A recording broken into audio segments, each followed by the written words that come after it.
ভিডিঅ'টো বনাই থৈ দিছিলোঁ কিন্তু দিবৰে সময় হোৱা নাছিলে আৰু আমি গৈছিলোঁ হৰে কৃষ্ণ মন্দিৰত নৰ্থ গুৱাহাটীত হয় আৰু ইমান ধুনীয়া এটা মন্দিৰ হয় মই যে বহুতবাৰে গ'লোঁ কিন্তু ভিডিঅ' তেনেকৈ বনোৱা হোৱাই নাছিল আজি ভাবিলোঁ আপোনালোকক দেখাই দিওঁ সোমাই ধুনীয়াকৈ ডেক'ৰেশ্যনখিনি দি দিছে আৰু বাহিৰৰখিনিও আপোনালোকক দেখাই দিলোঁ আৰু ইয়াৰ ভিতৰত সোমোৱাৰ দৃশ্য আৰু ৰাতি হ'লে বেছি ভাল লাগে আৰু দিনতো আহে মানুহ কিন্তু গধূলি টাইমত বেছি ভাল লাগে আৰু এই বস্তুবিলাক ইমান ধুনীয়াকৈ সজাই দিছে বুকছবোৰ আৰু লগতে এয়া মন্দিৰ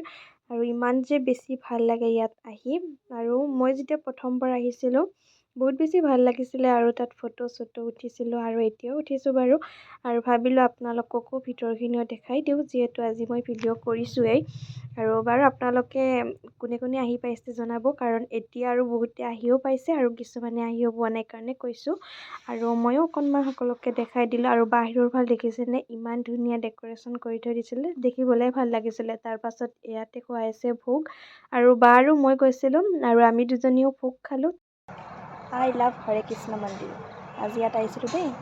আপোনালোকে যদি আহি পোৱা নাই এবাৰেই চাব নৰ্থ গুৱাহাটীত হয় বহুত বেছি ভাল লাগে